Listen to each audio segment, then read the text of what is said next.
We live, baby. Yo, Raz, it's that time. Yo, Raz, what we gonna call this show? I don't know. Podcast. Grand Official. ARL, Ask Raz Live. Yeah. ARL. Ask Raz Live. What up, King? ARL. Ask Raz Live. Let go. ARL. Ask Raz Live. ARL. Ask Raz Live. Top 5 alive, a late greatest. Solo nights, criminally underrated. Critics and tastemakers. Fuck this art, the culture, comedy, the zeitgeist. Street shit, social justice, solo nights. Gun rights, Christians so pro-life. But God killed everybody on earth except Noah and his wife. Right? Animal couple. I'm just saying, you just asking. LA Live, we podcasting. ARL. Ask Raz Live. Yo, peace. Sorry about the all the mishaps, you guys, but now we are here. So good morning, Vietnam. Good morning, hip hop. Everybody in here, everybody in my live, everybody out there. Welcome to ARL. That's Ask Raz Live, the podcast, not the CAST, but the KASS. And today we got a cool show, man. We got a dope show. On this episode, we'll be touching on all types of topics. All kinds of people, and of course, the music, the hip-hop culture, all the elements. So, for you guys in here, be sure to slap that like button like a domestic violence and share like Sonny Bono. And also, we got the Patreon for the uncut, grimy bonus segments and episodes. But most of all, please subscribe. We want to grow this internationally, the hip-hop community, and this show will not be possible without y'all tuning in and enjoying it. So first of all, I'm gonna pay one bill. Bam. We are sponsored by Rapper Cards. So if you're like most of us, you realize that NFTs was a scam and you guys got hustled. So why not collect a real physical memorabilia? For sports, there's Tops and like Upper Deck. So now for hip hop, there's Rapper Cards. Mine personally get autographed. They're tradable, and depending, they might become, might go up in value, like an old Nolan Ryan card or something like that.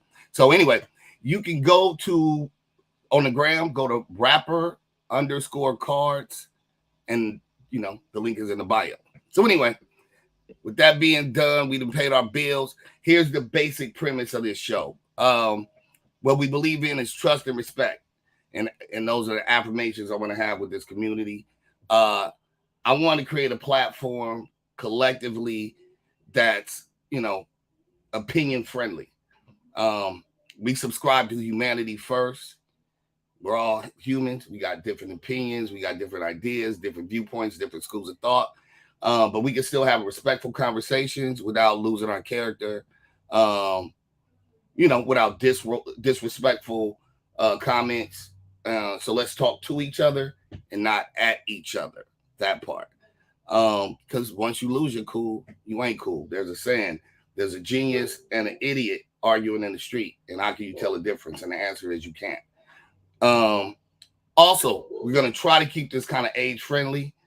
So, obviously be real to yourself, but we want to keep it a little age friendly. So I know me, I got a potty mouth. So when you do comment, when we start communicating, Velvet Jones, my friend. My point is, we're trying to keep it age appropriate and kid friendly, but I got a bad mouth. So you talk about me, you can go viral for a day. Yeah. Let's go. That's how relevant I am. I didn't even hear that. Run that back. Block. Like, literally, if you talk about me, you can go viral for a day. Because that's how relevant I am. So this is our segment called That's Relevant. For some people that know me, for those out there who do know me, I got a lot of different interests. I'm a movie buff. I love graphic novels. I love collectibles. I like gamer chicks that cosplay because that shit is kind of sexy. Whatever. I love history. I'm a nerd. I love, social justice. But the point being is I have a lot of interest outside of music that actually influence my lyrics and my music. And those you know, they affect my thoughts. So today I was going to stick to something as far as being relevant, and that's, I want to talk about the Grammys real quick. First of all, shouts out to my homeboy Tim Bloom. He got nominated for Diana Ross's album, Best Traditional Vocal Album. He didn't win, but you know, that's a major accomplishment. So salute to my homeboy Tim Bloom. He had a party, I didn't make it. Yeah, there he goes right there. Anybody that's on the YouTube on the live can see it. So yeah, I didn't make it to his party, but I did make it. We got up the next day and it went crazy. And so we went to Ninth Wonders and Battle Cats party, which was lit. That was super dope. So I had a good time at the Grammys. I just had a couple of questions for y'all about it. For one, I know my highlight. Oh yeah, there's the picture right there. Crooked Eye over in the corner on the right hand side. A lot of great people. Battle Cat obviously in the middle. Rhythm D is up in that pic. I think there's a picture with me in Ninth Wonder too. So we got the shut up, Carolise. But yeah, me and Ninth. So that was cool, man. That was like the first time I got to really chop it up with bro. But yeah, I don't know if everybody saw the whole Grammys. I only saw like the highlights of it. I saw like the 50th anniversary of performance, and I thought that was ill. And I don't want to pick this apart. I hate making it. It is what it is. I got to speak on what I thought about it. I thought they killed it. Of course, everybody there was supposed to be there. You know, obviously, you know, the Busta Rhymes, you know, it was dope. Big Boy representing, you know, Atlanta, Nelly. I love the Locks being there. That was dope because I'm a big fan. And even shut up, Carolee. Stop telling me what to do. We banging on your homies via text. But I did feel like there were so many East Coast legends, and we didn't really have much. I mean, Too Short was there. Buckshot, but not just yet. First, I'm not ready yet, bro. Relax. So, yeah, that's my producer. He just jumped the gun a little bit. It's all love. We still working the kinks out. But I did feel like maybe there was a little less West Coast. You know, for 50 years of hip hop, ultimately, Too Short is Oakland. Much respect. Ice-T is a foundation of home. But we had for 50 years, I was looking for, you know, rest in peace Coolio, but you know, maybe a Tone Loc or Ice Cube, shit, a Kid Frost, Cypress Hill, somebody. It's a little, you know, some Mancanos in the building. But it is what it is. End of the day, you know, what's your opinion on this subject? You know, leave a message below and let us know how you feel about this situation. And that's what's relevant to me today.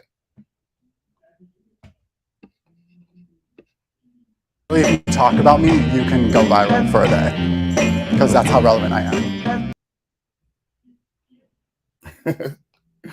Truly understand the nature of the threat.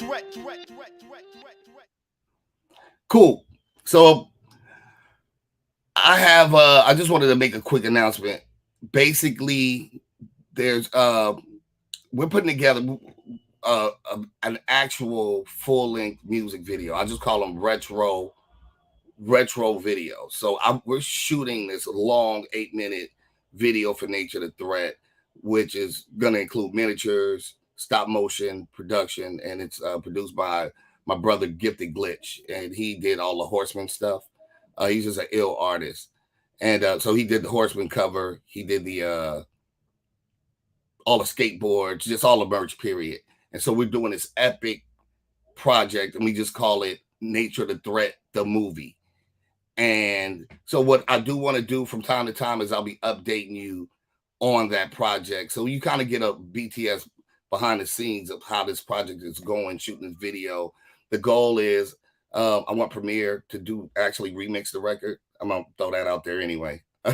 So, and then we want to shoot a video to the original version, but have a remix version, and then build a project around that. So that's the goal. And I would love to kind of, as we try to pull that off, outside of only shooting that video, there's a trilogy project behind the project too. So we'll reveal it as we go. And I think that we have a snippet of a record. It's Black History Month. We were gonna let you guys hear a portion of a record that we built to accompany this Nature the Threat movie. It's called MLK Day. So do we have that snippet? We do have that snippet, but it's going to be a second. And I want to apologize, everybody. This is our first time running this. We have a couple glitches. It's a little crash course for the first one, but bear with us. It's coming. From Brooklyn to LA. We make it, yeah. and thanks to that woman, because she super chatted you $50. Oh, that's beautiful. So for anybody that's wondering where we're at right now, I'm in Atlantis, so it's LA but underwater. That's my hustle. That's my concept. Atlantis. So if it's gonna take a while, we can move on and just go on to new-ish, right? Absolutely. All right. Can we get into that one then? Do you have that snippet ready or no?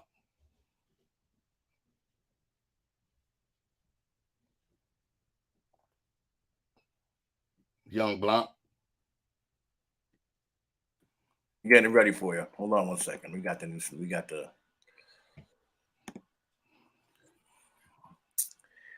new-ish. Shouts out to K Slay. We're gonna sample him or DJ Clue because they would always both say new-ish. We're gonna reverse it. So that'd be fun. Throwback. Rest in peace, K Slay. Yeah, the new-ish ain't up yet, so we're gonna say new-ish until the new-ish is up. Well, it's coming. It's coming. The record that I thought was dope is Corday got a new record that he dropped with Anderson .Paak, and I thought the video was dope, and I thought that it's called 210s, but I thought the record was dope. So this won't always be about music. It might be about gear. It might be about just random stuff.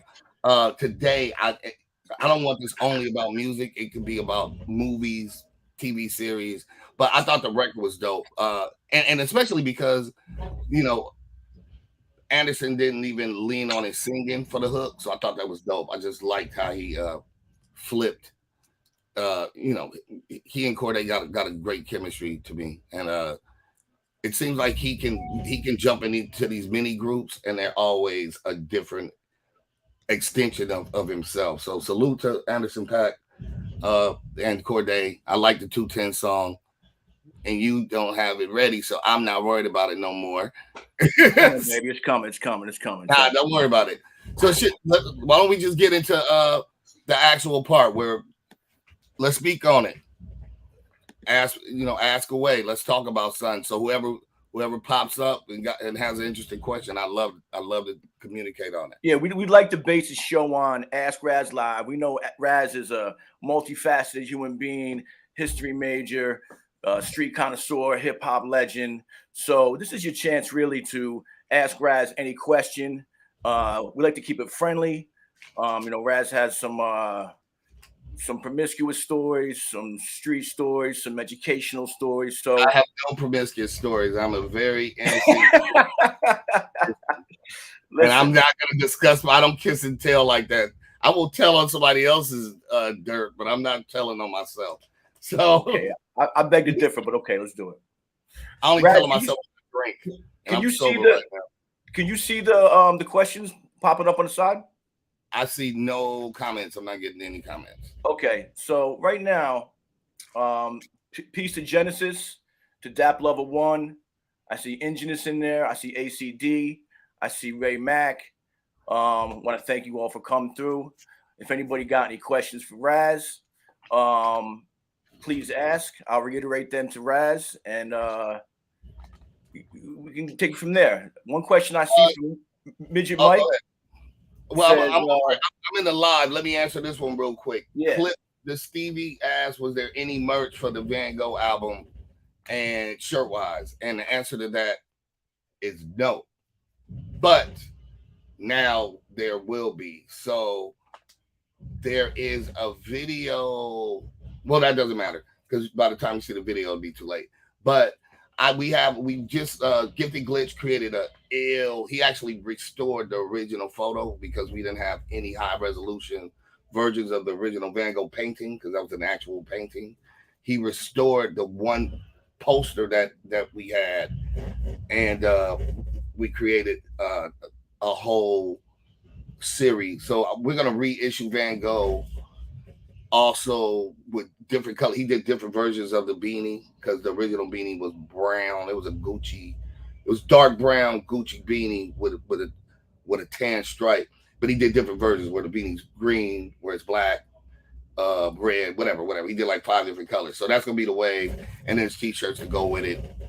That's later on down the line. I'd say maybe end of this year is something we'd like to release it and maybe do something really cool with a vinyl or something that makes it interesting. There's a missing song on Van Gogh. Well, really, it's on Golden Child. There was a Kanye West record. So I'd love to. They're saying no audio. I don't know why you can't hear me. Can you hear me now? Yep.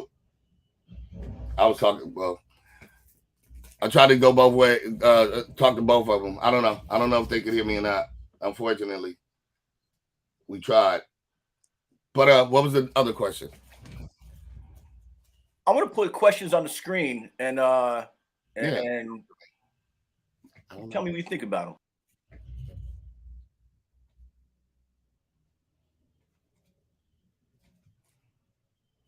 And there's a lot. I'm not saying any. That right there. Right, please, really. That's not a question. He's just saying he's letting you know what he wants. Oh, okay. So Dab Lover, peace. I don't. What's the next project? Is it to have an RJ Payne collab? That is the next project.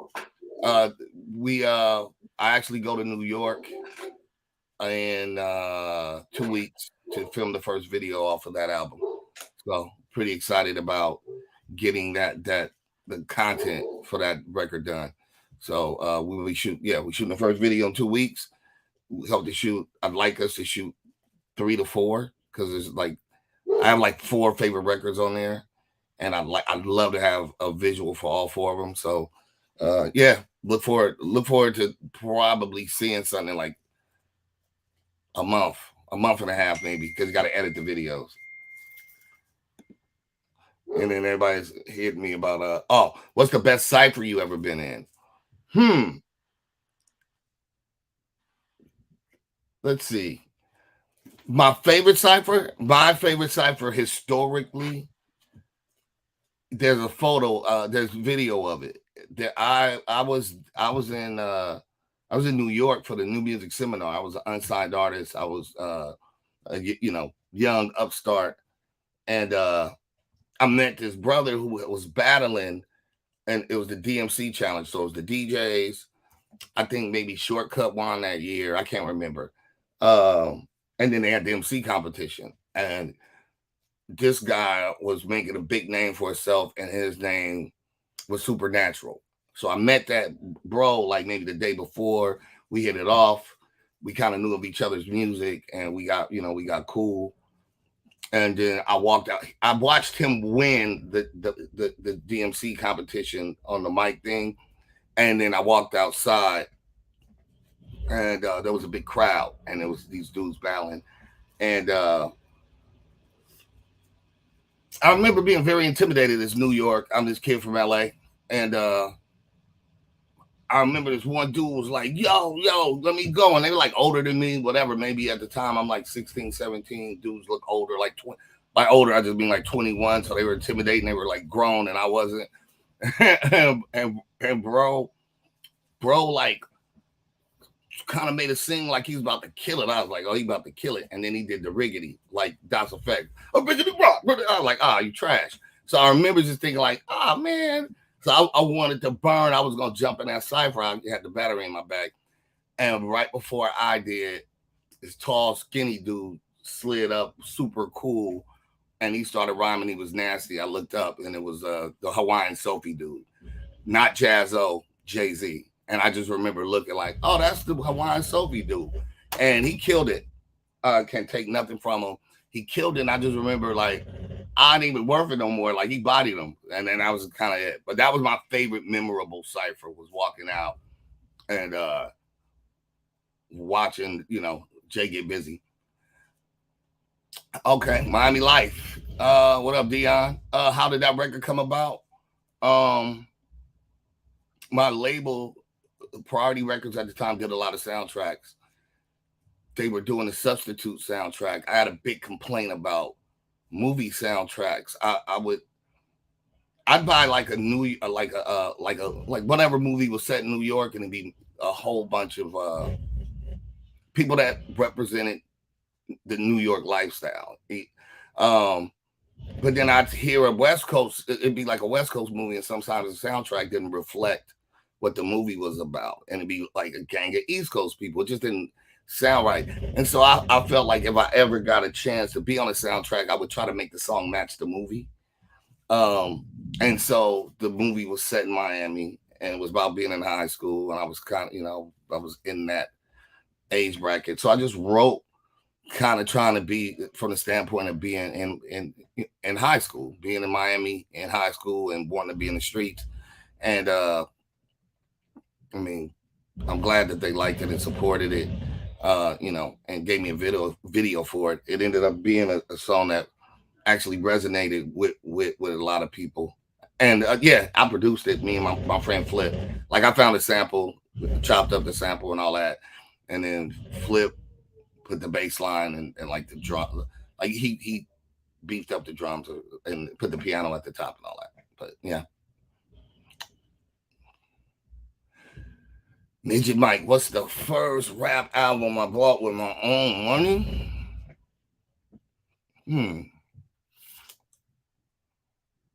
I don't know, man. You that's do my allowances count? It was my money at that point. I'll say I think I saved up my money and bought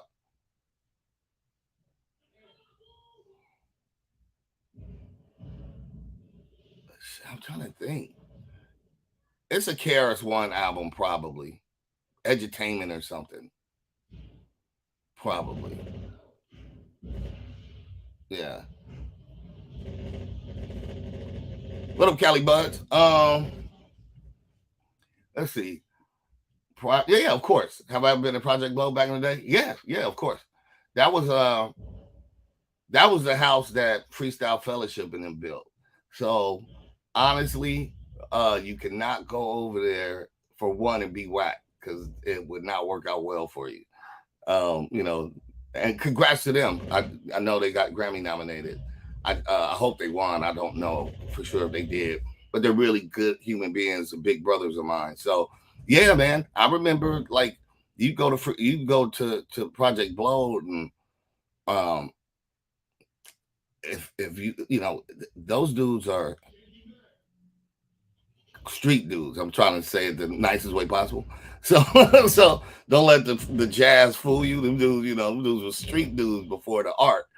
And so if they didn't like you, it could get really bad for you. And so that was always very interesting. Like, and it was like, it was their house. You was not coming into their house.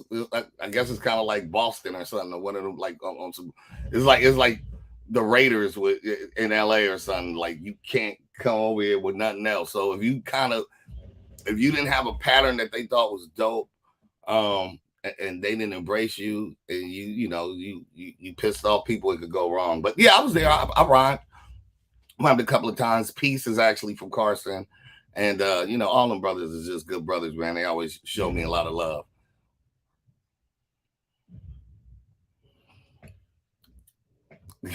Do you remember Eminem ever opening? Yes, I do. I remember Eminem opening. This is Firstborn, you idiot. So shouts out to Firstborn. Shouts out to Detroit. Woo, you guys is knocking them down over there, man. Y'all got to be nicer to your rappers. Brothers, that's woo. What Have you ever, whatever I've been researching lately? Good question. Oh, we still on this one? Yeah, of course. I remember.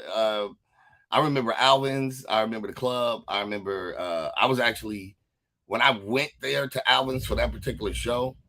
I was in. I was staying on State Street. I was actually staying at Jay-Z's apartment. I was in New York for that summer or whatever it was. So they got my ticket from New York to Detroit and then Detroit back to New York. And instead of bringing a DJ, I brought Wise P, the Rangers, who was, was with Rockefeller down with all that. And then, yeah, it was very funny when I pointed to Eminem and was like, hey, you see that white guy? He's a really good rapper. He's like, nah, son. And then by the time he left, he was like, yo, this thing is crazy. And so basically, I told Jay-Z and them about Eminem like a year and a half, 2 years before him started popping. Okay, The Forge. What up, Striker?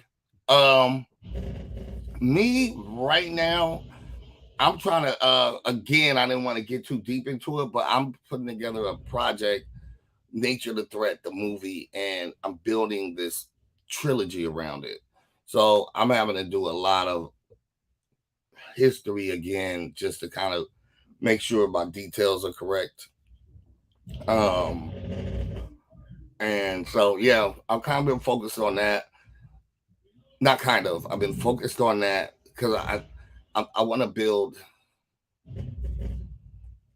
I think, well, artists can relate to this. You can have a lot of songs, but you may not have the right songs. So I'm hoping to make the right records. I don't want to just make records for the sake of making some songs to get to 10 or 12. I want to make a journey. I want to make the, that each song has a specific reason for being there, captures the emotions I'm trying to capture. So I've been researching that.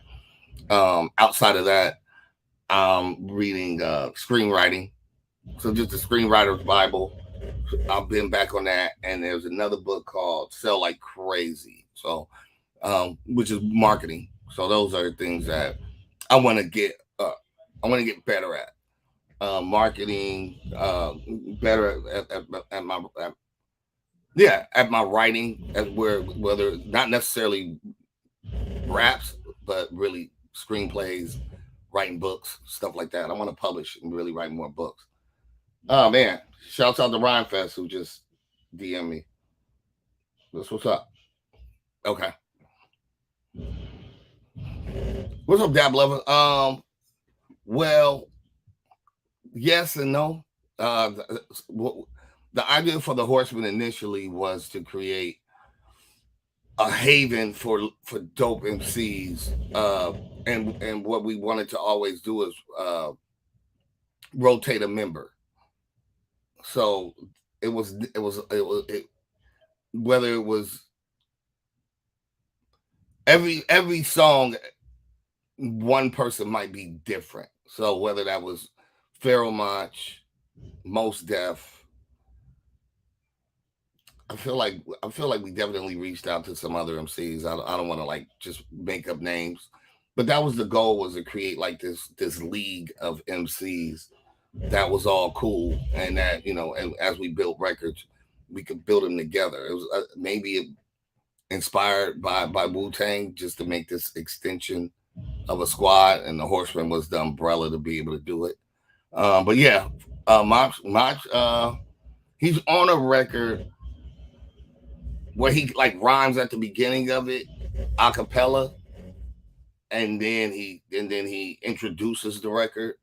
But we never actually had like a full Mach record for the Horseman. But that was the goal back then. Yeah. What up, Jimmy Freckles? How did I hook up with Primo and Bars in the Booth? Pretty simple. I have a rapport with Primo. He reached out to me, and so I think I was doing his radio show one day, and I was flying out very soon, and he was starting a series, or had already started the series, and he wanted me to do one. And we had a really short period of time, which was awesome, because like I maybe had to fly out that night, and so I only had a few hours, and we went straight to the studio, D&D Legendary Studio, and he like cooked up on the spot. I wrote on the spot, and we was kind of like, well, and then we shot the video on the spot, like we had to do everything in like two hours or something, but it came out really dope. I know it's the 8th one he had, because I called it the Ocho in my brain. I was like, this the Ocho, so I got to get busy. But yeah, man, that's just, thanks to Primo just reaching out to me. He always treats me like a competent MC, and I love when he puts me to the test to see, what I'm saying, like under pressure, like can you perform? So so far so good. Every time he asked me to do my job, I've been able to perform it well without a regret. I definitely feel good about that verse, that song. Ah, man. Probably not. For multiple reasons. Cipher is my brother, but he's dealing with some health issues. So more than I care about him rhyming, I care about him being in a, feeling good. And right now he's just not in a good place where he can even focus on MCing. We want him to get back maneuverable, and or whatever is going to happen. So and it wouldn't be Golden State Warriors without Cipher, or as I call him, well, we call him Shaft Yella. We call him Uncle Harold, because he was a dude Menace to Society. I mean, Cousin Harold. He was the dude that wouldn't get out the BMW and Menace to Society. So the girls, I remember not knowing him and going to the movies, and all the girls was crying because he got shot. So Cousin Harold, we got to get Cousin Harold back to health, and then we can look, we can look at possibly doing something, but not yet.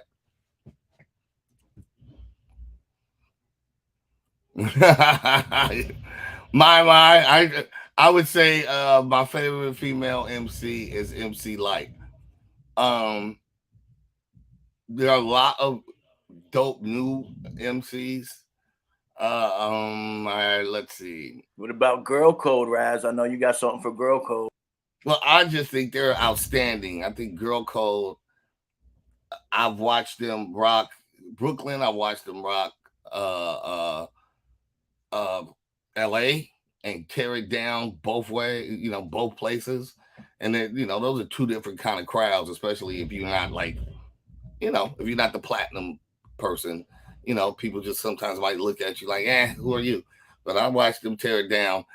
Yeah, they're probably my favorite female MCs right now, like up and coming. I'm very excited for where their career is going to go. Shouts out to AG and everybody behind them. But there's other. My mind's a dope MC, so we got to give everybody some props.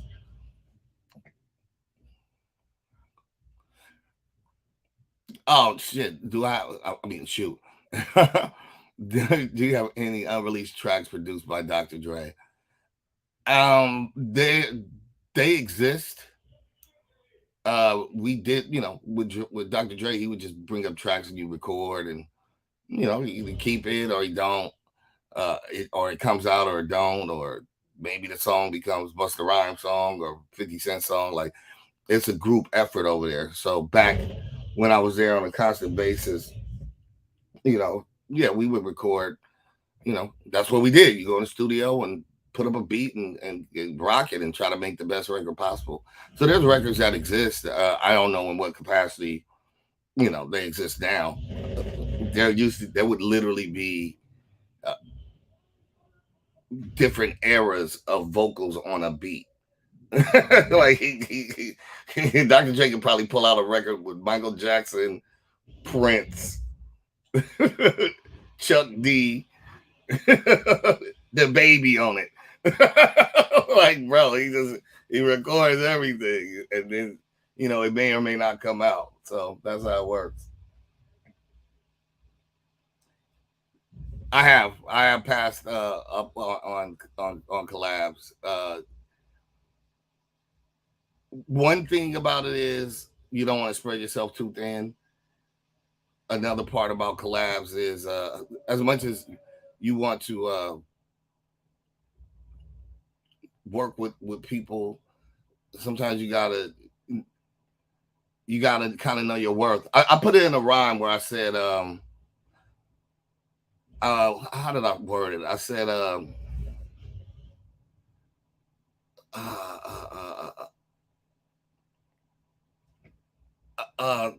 I'm not your washed up journeyman for you to test your new prospect.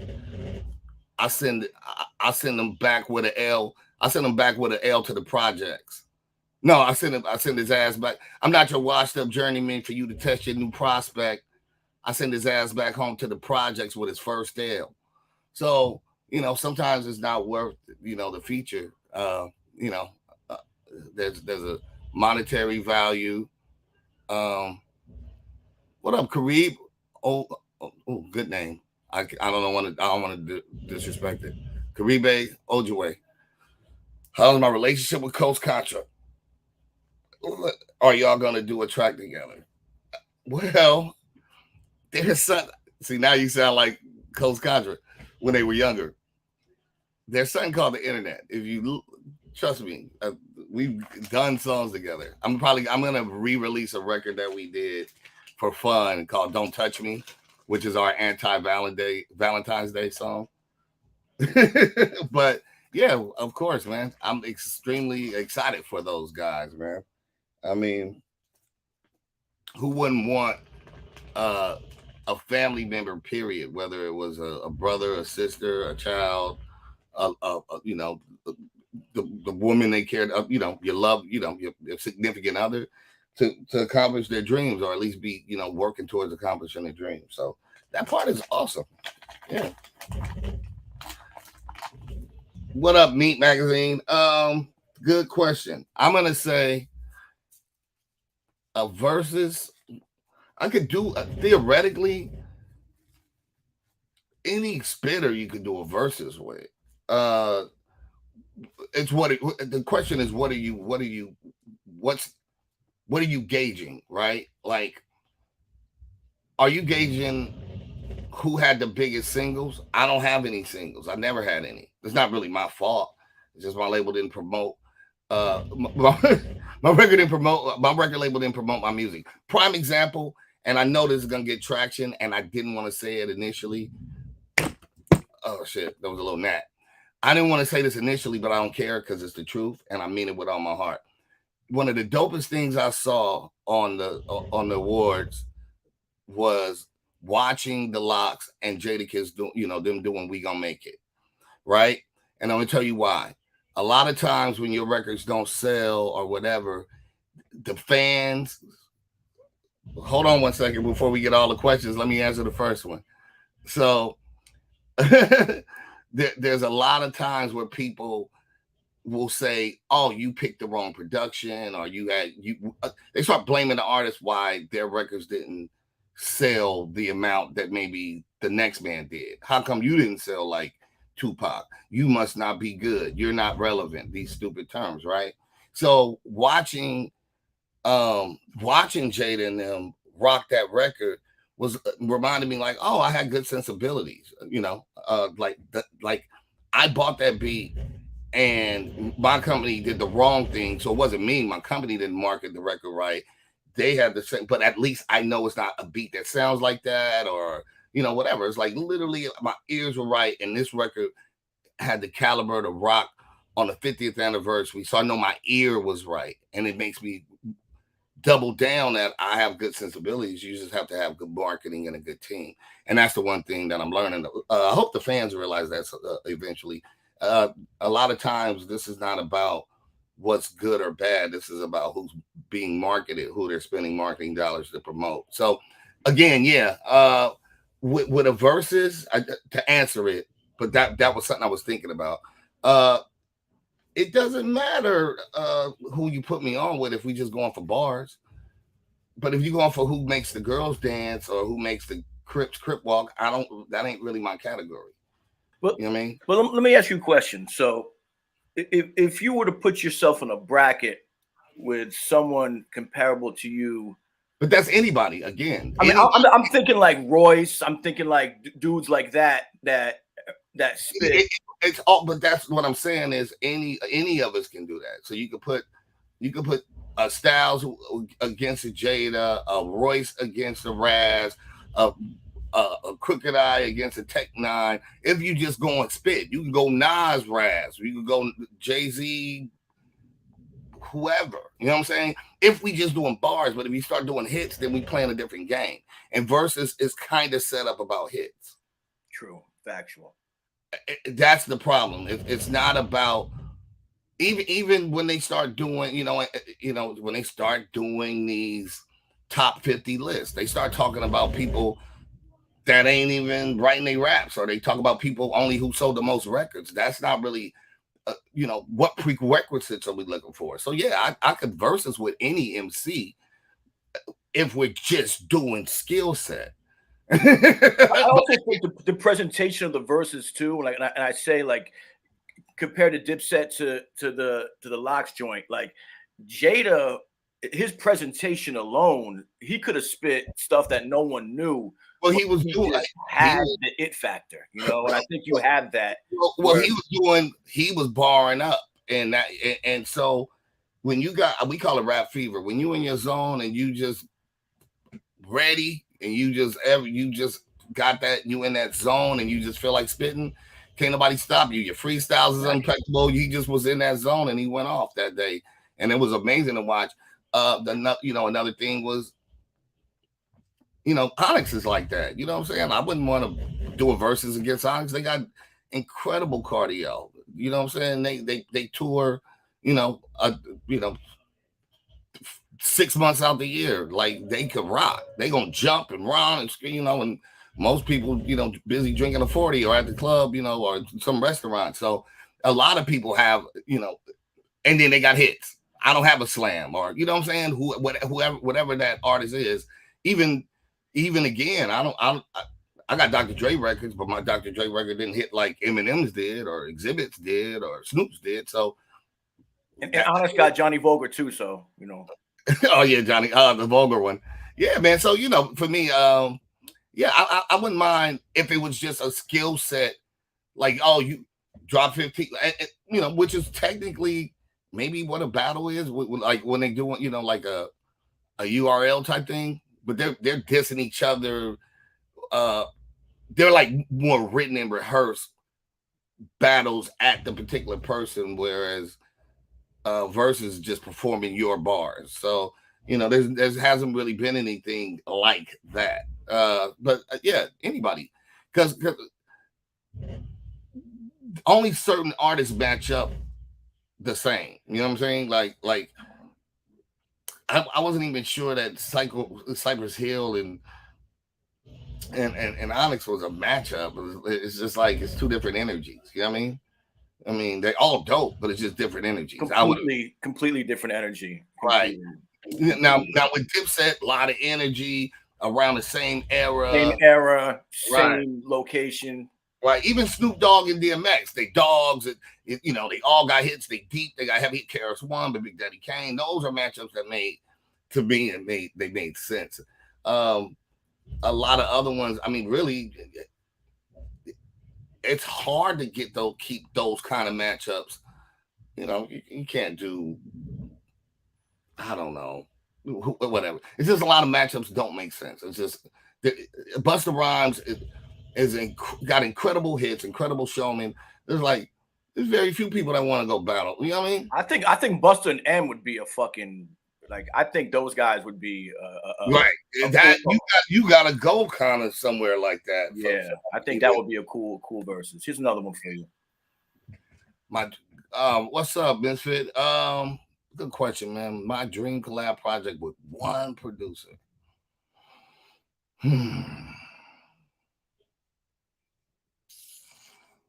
Damn. Good question. Can I make it two? Of course. And my In my perfect world, I just do a project.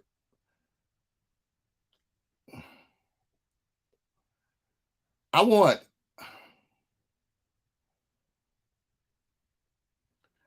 don't know how, I don't know. I've never worked with him, but I feel like a Pharrell and a like a Timberland.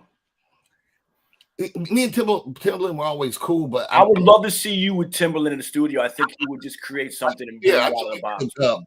I feel like Pharrell, same thing. It'd be different, but then I want it grounded with something grimy. So like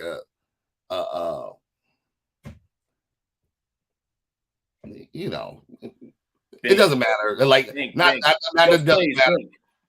I mean, Just Blaze is crazy. Yeah, you know, a Just Blaze, a Ninth Wonder, like somebody that's gonna chop and somebody that's gonna play. So in my perfect world, it's always that best of both worlds where I can get the guy that's gonna come with the sound that goes to the clubs is easy on the ears, and then also the dude that takes a record and turns it upside down on its head, and I hear it the way I never even imagined being able to hear it. Yeah, so yeah, my other dream collab is super simple. It's basic. It's super basic. It's Dr. Dre and DJ Premier. You know, old school. I was just kind of new school in that same idea. What up, Green Hornet? No, I don't think so. Because re-up, unfortunately, one of the members of the re-up of the team, he got forever and a day. So he ain't going, you know, my homie Wolf. I love him, but he's not coming home. Unfortunately. The artist we had was a weenie. That we tried to invest in a weenie, so you can't do that. We learned bad business. And then it's me and my homie Kenny, who I grew up with, Kenny Kendrick, salute. But you know, that time moved on. But we had fun doing it. Shouts out my homie Storm, who manages me and Havoc from Mobb Deep. He the one that brokered that situation and got us that deal. And you know, we were able to showcase my cousin S Class, who's BMF and all that. So you know, I'm grateful for that part of the journey. The Knots, I never recorded with the Knots, but they the homies. Young Z and the Outsiders are the homies too, man. But I've never. I think you know what it is. A lot of those times, and I believe Jupiter was one of the Knots. Self Jupiter from Freestyle Fellowship. I'm pretty sure of that. So I have recorded with Self Jupiter. You know, that's again Big Bro. But a lot of times we took it for granted, and I'll be honest. Like everybody wasn't dying as fast. I don't know, and you know, you had people socialized. I think if you just kind of did in the past, like each 10-year period, more people got murked out. Like maybe like right in that Pac Biggie era, and then now, like everybody's getting murked. Like it's just way more. So we took it for granted. Like, oh, I'll see him next time or next album or whatever. Now it's like next lifetime. Like bros don't be here, man. Like yeah. So no, I never did. I not that I wouldn't have. You know, I think I broke bread. We've all kicked it. You know, you go on the road, you tour together. You in somebody's city. You know, you're at the studio. You just chilling. You know, whatever. Going to the clubs. I know me personally. I didn't anticipate things to change so drastically so fast. So I looked up and just realized like, oh wow, bro's gone, or whatever circumstances change. Don't have that label anymore. So he's busy trying to find his way, and so he doesn't really need me on this particular record. He's trying to find a distribution. I can help him that way or whatever. So yeah, man, it's unfortunate. What up, Ray Mac?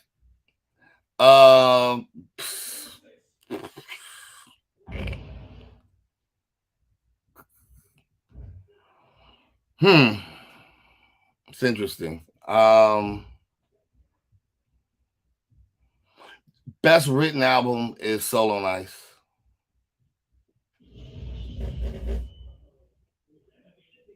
Best written. But I think second best written is Soul on Ice 2. The one that resonates with people production wise is Apollo Brown's Blasphemy. But I tend to feel that IP is highly overlooked, and Soul on Ice 2 are really overlooked, like ill records. Can I chime in? Yo, Breakfast at Bansky's, I think, is overlooked too, man. Yeah, Breakfast at Banksy's with Sir Jack Splash. It's a different kind of record though. It's almost a funk record. You know what I mean? Yeah, but like, you spit heavy on that. Like, oh yeah, we barred up. Yeah, that record's crazy, creatively crazy. Again, you know, it always goes back into that marketing thing. You know, so the beautiful thing about music or the beautiful thing about a movie or everything in life is that it's new to everybody else. So I never like worry about it to that extent. People will discover things 50 years later, 100 years later. So as long as the product itself is great, I think the music's gonna hit the mark at some point. I prefer sooner than later. I'm not gonna lie about that.